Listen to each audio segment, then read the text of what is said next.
I, 30F, never thought I would be in this situation. I've been married to Henry, 34M, for 6 years, and until now, we had what I thought was a perfect marriage. We met in college through mutual friends, dated for 2 years, and got married right after graduation. His family welcomed me with open arms, especially his younger brother Nathan, 32M, and Nathan's then girlfriend, now wife, Lily, 28F. Lily and I clicked instantly. Despite being different in many ways, she's outgoing and social while I'm more reserved. We became best friends. When she and Nathan got married 3 years ago, I was her maid of honor. We've been inseparable since then, always supporting each other through thick and thin.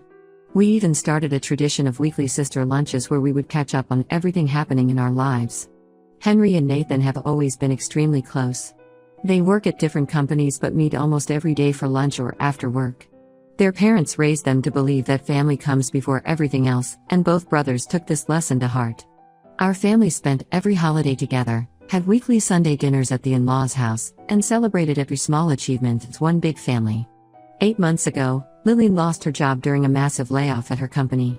She was devastated. She had worked there for 5 years and had just been promoted to a senior position. The timing couldn't have been worse because she and Nathan had just bought a new house and taken on a significant mortgage. The stress was clearly affecting their marriage, and Lily was becoming increasingly depressed. That's when I thought I could help. Before my current job, I worked at Stevens & Global, a prestigious marketing firm. The CEO, Mark Anderson, 45M, was my direct boss for 3 years. We had a great professional relationship, and even after I left for better opportunities, we maintained cordial contact. When I heard they were hiring for a position that matched Lily's qualifications, I didn't hesitate to recommend her. Mark trusted my judgment. I had always been one of his top performers, and hired Lily after just 2 interviews. Everyone was thrilled. Nathan was relieved because their financial strain would ease, my in-laws were proud of how I had helped family, and Henry was happy to see his brother less stressed. Lily was over the moon and kept thanking me for helping her land such a prestigious job. The first few months were great. Lily excelled at her role, and Mark often praised my recommendation. She would tell me during our lunch dates how much she loved the work environment and the challenges of her new position. Nathan seemed happy too, often mentioning how Lily's mood had improved and their relationship was better than ever. Things started changing about 3 months ago. Lily began canceling our lunch dates, citing work commitments. She was staying late at the office almost every day, attending numerous business dinners, and traveling frequently for client meetings. At first, I didn't think much of it. I remembered how demanding the job could be, especially in the beginning. Nathan started complaining to Henry about Lily's absence. He said she was always too tired to spend time with him, constantly on her phone, and emotionally distant. During family dinners, I noticed they barely spoke to each other. When I tried asking Lily about it, she brushed it off as work pressure and said everything was fine. 2 weeks ago, our whole world turned upside down. It was during our regular Sunday dinner at the in-laws' house. Lily arrived late, which was unusual because she was always punctual for family events. She looked nervous but determined. Without any warning, she announced that she was leaving Nathan. The shock hadn't even registered when she dropped the second bomb. She was 2 months pregnant with Mark's baby and they were in love. The chaos that followed was unimaginable. Nathan collapsed into a chair, looking like he'd been punched. My mother-in-law started crying hysterically while my father-in-law demanded explanations. Henry just stood there, stunned into silence. Lily tried to explain that it wasn't planned, that she and Mark had grown close over time, and that she couldn't deny her feelings anymore. That's when everything turned on me. My mother-in-law suddenly screamed that this was all my fault. If I hadn't helped Lily get that job, none of this would have happened. My father-in-law joined in, saying I should have known better than to send a married woman to work under a rich, single man. Even Nathan, who had never raised his voice at me before, accused me of ruining his life by helping his wife find the man she would leave him for. The worst part was Henry's reaction. Instead of defending me, he just stood there while his family attacked me. Later that night, he said they had a point. I was the one who introduced Lily to Mark, so I was partly responsible for destroying his brother's marriage. When I tried to argue that Lily and Mark were adults who made their own choices, he got angry and moved to the guest room. He's been sleeping there for the past 2 weeks. The situation has only gotten worse since then. Henry barely speaks to me unless it's to ask when I'm going to fix this mess. His parents call multiple times daily, leaving increasingly angry voicemails about how I destroyed their perfect family. They've even started posting subtle digs on social media about fake friends who destroy marriages. Some of our mutual friends have taken sides, with many suggesting I must have known what would happen. Yesterday, Henry delivered his ultimatum. Either I convince Lily to leave Mark and return to Nathan, or he'll leave me. He says since I created this problem, I need to solve it. When I tried explaining that I can't control other people's actions, he said I wasn't trying hard enough because I secretly approved of what Lily did. I tried talking to Lily. She's living in Mark's penthouse apartment now and seems happier than I've ever seen her. When I brought up the family's reactions and Henry's ultimatum, she was sympathetic but firm. She said she's not going back to Nathan, that her relationship with Mark isn't some passing affair, and that she's excited about their baby. She also told me not to let the family blame me for her choices. I'm at my breaking point. My marriage is falling apart because of something I had no control over. I'm being blamed for decisions made by two consenting adults just because I helped someone I considered a sister get a job when she needed one. Henry won't even consider my side of things, and his family has made me into some sort of villain who deliberately set out to destroy their son's marriage. I don't know how much more of this I can take. Update 1: Things have gotten even more complicated, and what I just discovered has turned this whole situation on its head. Yesterday, I met with Rachel, who works in the accounting department at Nathan's company. We've known each other for a few years through company events, and she's always been friendly. She asked to meet for coffee, saying she had something important to tell me. I almost didn't go because I've been avoiding social interactions lately. Henry's family has been spreading their version of events around our social circle, and I'm tired of defending myself. But something in Rachel's voice made me agree to meet her. What she told me over coffee changed everything. Nathan, the supposedly heartbroken victim in this situation, has been having an affair with their colleague Sarah, 29, for over a year. Sarah works in the sales department, and according to Rachel, their affair has been an open secret at the office. Everyone knew except Lily and the family. As Rachel shared more details, pieces of the puzzle started falling into place. About 6 months ago, Lily had mentioned finding strange texts on Nathan's phone from someone saved as S project. When she asked him about it, he convinced her they were work-related messages about a secret project he was handling. She had also noticed him working late frequently and going on weekend business trips that seemed unnecessary for his role. Rachel showed me photos from their office Christmas party where Nathan and Sarah were clearly more than colleagues. She also told me about how they would take long lunches together and return looking disheveled, how they barely tried to hide their relationship at work events, and how Sarah would openly talk about waiting for Nathan to leave Lily. After meeting Rachel, I drove straight to Nathan's office. I needed to hear his side before doing anything else. When I confronted him in the parking lot after work, he initially tried to deny everything. But when I showed him the photos Rachel had sent me, he broke down. He admitted that his relationship with Sarah started as friendship but turned romantic about a year ago. They grew close during a project they worked on together, and one late night at the office led to another, and before he knew it, they were having a full-blown affair. He claimed he was going to end it several times but could never find the right moment. He said he still loved Lily but had gotten caught up in the excitement of the affair. The irony of the situation is almost laughable. While everyone has been blaming me for Lily's affair, painting her as this horrible person who abandoned her marriage for a rich man, Nathan was doing exactly the same thing. Well, minus the pregnancy part. I went home and told Henry about Nathan's affair, thinking it would help him see the situation more clearly. I really thought this information would make him understand that the situation wasn't as black and white as his family was making it out to be. I was wrong. Instead of acknowledging that his brother was equally at fault, Henry accused me of trying to deflect blame and tarnish Nathan's reputation. He said I was making up stories to justify what Lily did and to make myself look better. When I showed him the photos Rachel had sent me, he dismissed them as old photos that could have been taken when Nathan and Sarah were just friends. He even suggested that I might have orchestrated this whole thing to make Nathan look bad, that maybe I had asked Rachel to lie for me. When I pointed out how ridiculous that sounded, he stormed out of the house and went to his parents' place. His parents are even worse. When Henry told them about Nathan's affair, they called me immediately, screaming about how I was spreading lies about their poor son who was already suffering. They accused me of trying to destroy what was left of Nathan's reputation and threatened to expose me as a liar to everyone we know. After this reaction from Henry and his parents, I decided to tell Lily about Nathan's affair. I felt she had a right to know, especially given how everyone was villainizing her. When I called her, her reaction surprised me. She wasn't shocked at all. Lily confessed that she had known about Sarah for months.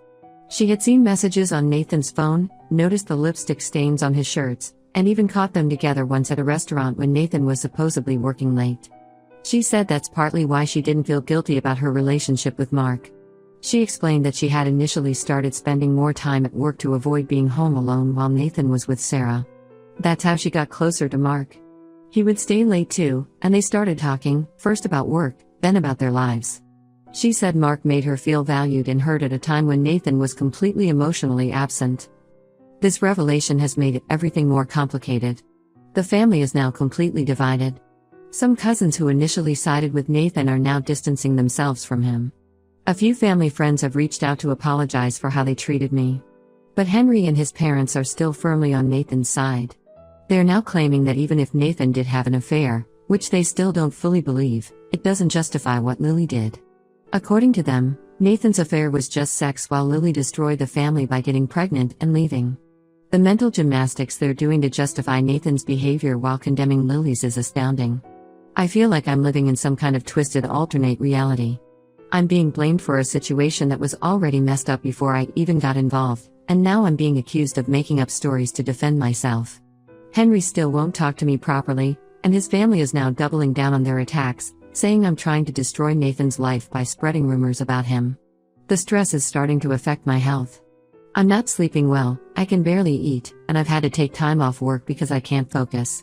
The worst part is that Henry sees me suffering but seems to care more about protecting his brother's reputation than supporting his wife.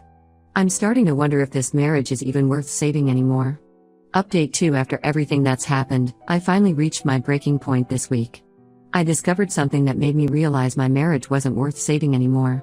For the past several weeks, I had noticed Henry being very particular about where he left his phone, always keeping it face down and taking it with him everywhere, even to the bathroom. I didn't think much of it initially because I was dealing with so much already. Last night, I was cleaning our home office when I accidentally knocked over Henry's laptop bag. As I was picking up the scattered contents, I found a small voice recorder. Curious, I played it back and what I heard made my blood run cold. It was recordings of my conversations, with Lily, with Rachel, with my friends, and even my private phone calls with my mother where I was discussing the whole situation. I dug deeper and found dozens of recordings. Henry had been secretly recording me for weeks, trying to catch me admitting that I knew about Mark's intentions towards Lily when I recommended her for the job. He was even recording our arguments, editing them to make me sound unreasonable, and sending them to his family to prove that I was guilty.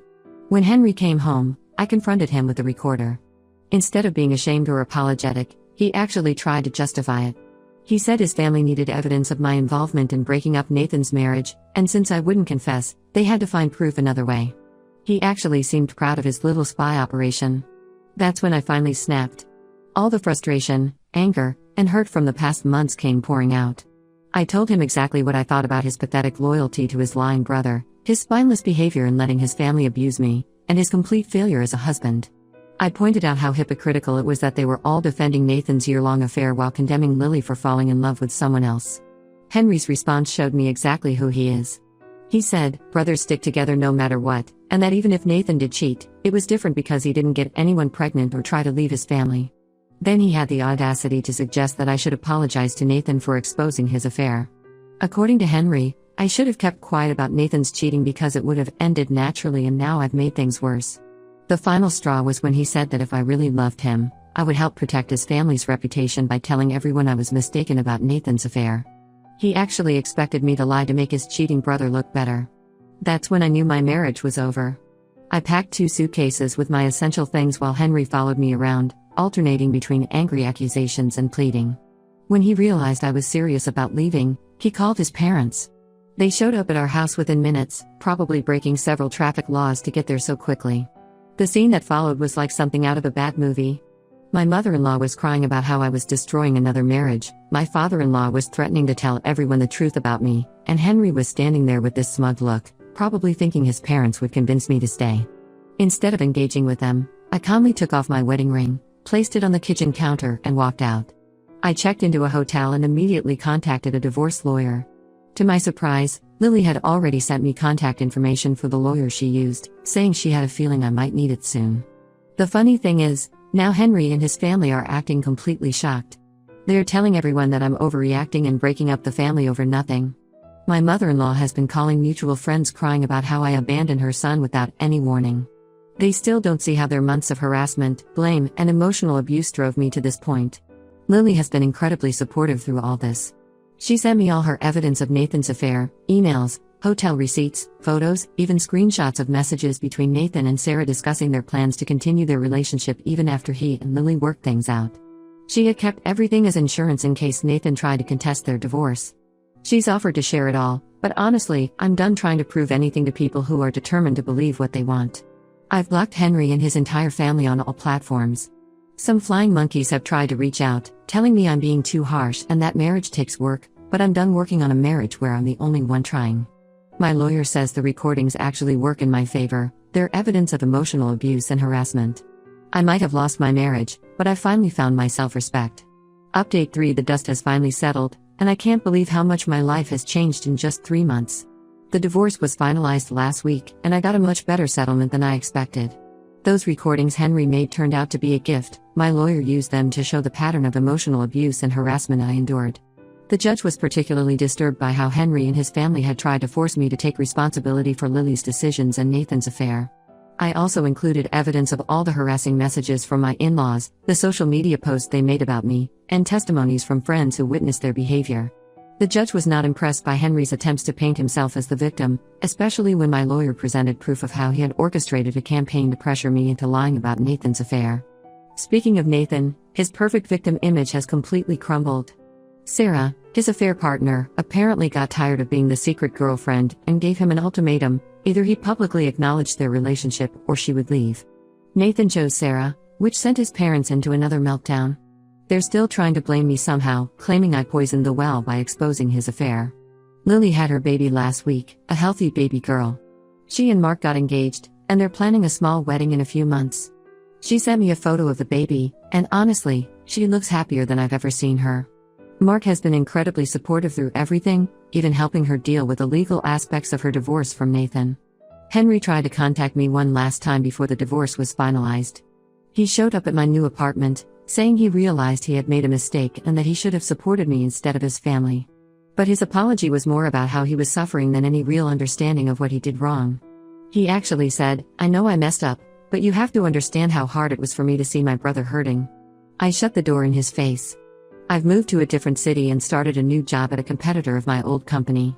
The distance has given me perspective on how toxic that entire situation was. I realized I had spent years walking on eggshells around Henry's family, always trying to meet their expectations and keep the peace. Now that I'm away from their influence, I can see how manipulative and controlling they were. I've gone completely no contact with Henry and his family. I had to change my phone number because my former mother-in-law kept creating new accounts to contact me after I blocked her everywhere. Some mutual friends have tried to get me to reconcile with them, saying family is important and that everyone makes mistakes. I've cut those people off too. Anyone who thinks what they did was just a mistake doesn't need to be in my life. The irony of this whole situation isn't lost on me. I tried to help someone I considered a sister get a job when she needed one and somehow ended up being blamed for 2 failed marriages. But honestly, I'm happier now than I've been in years. My new job is going well, I'm making new friends who don't know or care about the drama, and I'm finally living life on my own terms. Lily and I are still close, though we don't see each other as often due to the distance. She's helping me plan a vacation, my first solo trip ever. Henry never liked the idea of me traveling without him, but now I can do whatever I want. Sometimes losing toxic people from your life is the best thing that can happen to you. It's like cutting off a limb that's got gangrene, painful but necessary for survival. I've learned that sometimes the people who claim to love you the most are the ones who will hurt you the worst, and that's okay. It's better to be alone than to be with people who only love you when you're serving their interests.